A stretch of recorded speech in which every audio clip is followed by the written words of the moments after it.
As the story begins, we see a man named David driving a car.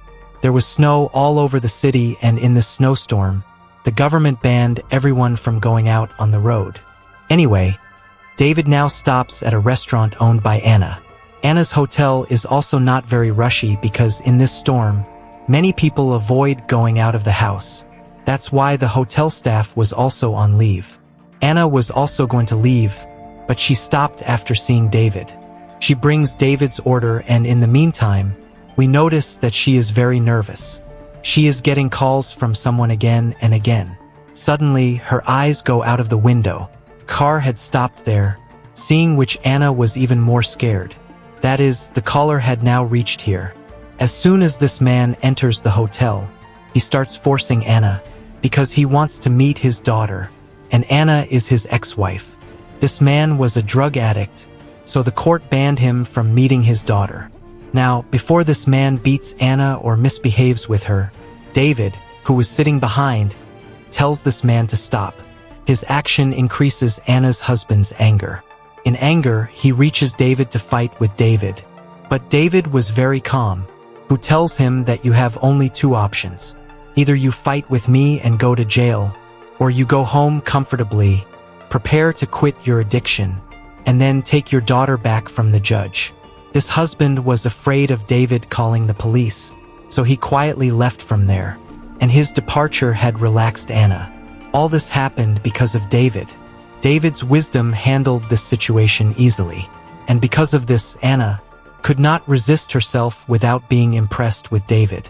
Here she sits and talks to David, then she finds out that David is married. Anna's ex-husband had now broken David's car mirror while leaving, but David remains silent for him too. He sticks to his side mirror with tape and moves forward on his way. The storm was very fast. It was raining. It was already difficult to move forward, and David's car's fuel was also over. So on the way, David stops to fill fuel. And in the meantime, Anna's ex-husband passes through here. He was already angry at David. He wanted to vent all his anger on David here. But before he could complete his plan, a police car stops at this fuel station. As soon as David gets the fuel, he moves forward. Anna's ex-husband was now constantly chasing his car, and David had noticed this. David knew that this was the same man he had messed with in the hotel, and now without getting him hurt, he will not go.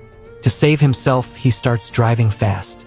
After coming a long way from that man, David puts his car on the side of the road and turns it off, so that, in the darkness of the night, that man does not see David's car. His plan had also worked. That man passes by David's car, but he does not see the car. David was afraid that that man would start chasing him again. To hide from him, he goes to a small road outside the jungle. This road was very slippery. It was a deserted area. David could not see much, and because of this slipperiness, David's car gets into an accident. The car slips and falls to the side. David tried a lot to get his car back on the road, but the car tires were getting stuck in the snow. Helplessly, he gets out of the car and tries to remove the snow with the help of his hands. But in the cold of the snow, his hands were injured. He thought that his hands would break. Helplessly, he now sits in the car, turns on the heater of his car, and starts to heat up his hands. David had understood that it was impossible for him to get out of here until someone came for help. He did not even have a signal in his mobile that he could call the police. I don't know when help would come, because the government had forbidden people to leave on the roads, and this was already a very deserted road. Thinking about this, he also turned off the battery of his car. He now puts a cigarette here and sleeps while drinking it. In the morning, his eyes saw the sound of an animal growling. A wild animal was around him. In his fear, David does not even get out of his car. At that time, he had nothing to eat and drink. That's why he also stores his urine. David also thinks that if the car stays here, the snow will cover the car completely. Then no one will be able to see this car, and it will be even more difficult for him to get out of here. That's why he now gets out of the car. Looking around the binoculars, he could see smoke somewhere far away, so there must be people living there. In this hope, he gets out of the car. Maybe he can get some help there. Before going there, he opens the trunk of his car. And in the trunk of his car, we see Anna tied up. David, whom we thought was a good person, was a kidnapper who kidnapped Anna. Before leaving the car, he warns Anna not to even try to get out of the car. But why did Anna listen to her kidnapper? As soon as he leaves, she starts trying. And her hands and mouth, which were tied up, she also succeeds in opening them. Now she also wanted to get out of this car. But the backside of the car could not be opened from the inside. That's why, by removing the back speakers of the car, she succeeds in getting into the car. As soon as she enters the car, she opens the door of the car and runs out. But it was very cold outside. And when she does not see a human being far away, she feels better to go back to the car. Although at least she could have avoided the cold. Her hands and feet were open. She was now able to compete with David. That's why Anna goes back to the car and sits down. Because the cold has increased a lot. And on the other hand, now we see David. He had come a long way from the car to reach the smoke place. And now his leg was also stuck in a pit and broken. His condition was very bad. A lot of blood was coming out of his legs. He could not want to get up. But he has to be brave. Because if he had been lying in the snow for a while, he would have died. David decides to come back to the car while crawling, where Anna was now looking for things to save her from the car. But she does not get anything here except tape and chloroform. That's why she keeps both of these things with her. We see that David had also come to the car. He opens the door of the car and sits inside the car. After cutting his pants and seeing his wound, his condition also deteriorated. His leg bone was so badly broken that it came out while crossing the flesh. He was screaming very badly in pain. He tied a big wire to his leg so that there was no more bleeding. To reduce his pain a little, as soon as he turns on the heater here, he finds out that someone has messed up with his car. He understood that there could be no one here except Anna. Before he picks up his knife and hits Anna on the back, Anna suddenly makes him unconscious by smelling chloroform. Unconsciously, he had a dream where he is in the snowy forest right now. In front of him is a dead animal, and there is blood on both his hands. As soon as he sees this dream, he gets scared and wakes up. When he comes to his senses, he sees that Anna tied his hands with a string and tied his neck with a seat. Anna asks him, "Where did you bring me here? And where is my phone?" David replies that I threw your phone, and I don't even know where we are at this time, because I got lost. Anna says to him, "Whatever it is, my mom must have called the police by now." But David says it must not have happened, because before throwing your phone, I had messaged your mom that you are with your ex-husband. And Anna was shocked to hear this. Anna now takes his wallet and phone, but there were no signals on his phone. Here David tells her, "No doubt I am in your captivity, but till now we are both in trouble, and we both have only one car source to stay alive, so we should take care of it." Anna, listening to him, turns off the car heater, so that the car's battery does not run out.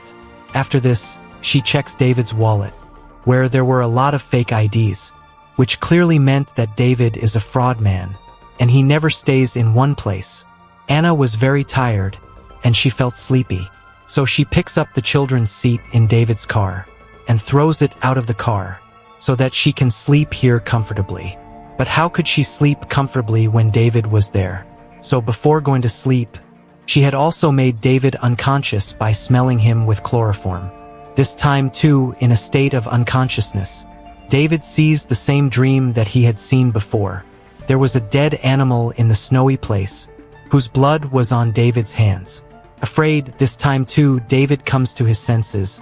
But as soon as he comes to his senses, he sees that Anna had already woken up. And as soon as she wakes up, Anna needed to go to the washroom, so she gets out of the car.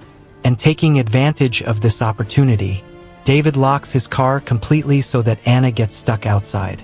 Anna was very angry with his behavior. She was quite angry. If she wanted to stay alive, she could have stayed inside the car. So now the baby seat that she had thrown out of the car earlier, with the help of which she breaks the car window and comes inside the car. Due to the breaking of the window, the temperature of the car had also dropped a lot. At that time, she tries to kill David with the help of the seatbelt. And before David dies, Anna's mind stops her from doing this. The constant cold from the broken window could kill them, so Anna closes all the windows with tape. After all this, Anna checks David's phone. She found a lot of her and her family's photos in David's phone, which made it clear that David had not suddenly come to her hotel and kidnapped her. Rather, he had been planning to kidnap her for a long time. Now she checks his car, where she finds the IDs of many girls. And with this, she also finds out that Anna is not the first girl David has kidnapped. Rather, he has already killed many girls by kidnapping them. He is a serial killer. Anna asks David while shouting, "How do you kill so many girls? And how many girls have you killed so far?" In response, David says, "I don't remember." Here, he starts telling Anna the story of his first killing. First of all, he had planned to kill the girl by making her a fool. He made himself noble. He put a ring in his hand, which made him look married. And he kept a child's seat on the back of his car, which made him feel that he was a family man. And he can't get involved in any such work. After driving the car for hours, he met a girl who needed a lift. David says, "I made her sit in the car. First, everything was going on normally. She was frank with me, but gradually, my words started scaring her. She was about to call the police. But before that, I caught her and killed her with a knife." David says, "It was my first murder. And after that, I committed uncountable murders, some of which I don't even remember yet." His words were scaring Anna. That's why Anna puts tape on his face. David falls asleep, and Anna tries to sleep here, but suddenly someone attacks their car. They thought it was a wild animal, but when the creature hits the front mirror of their car, then they find out that the creature is a human, or like a human.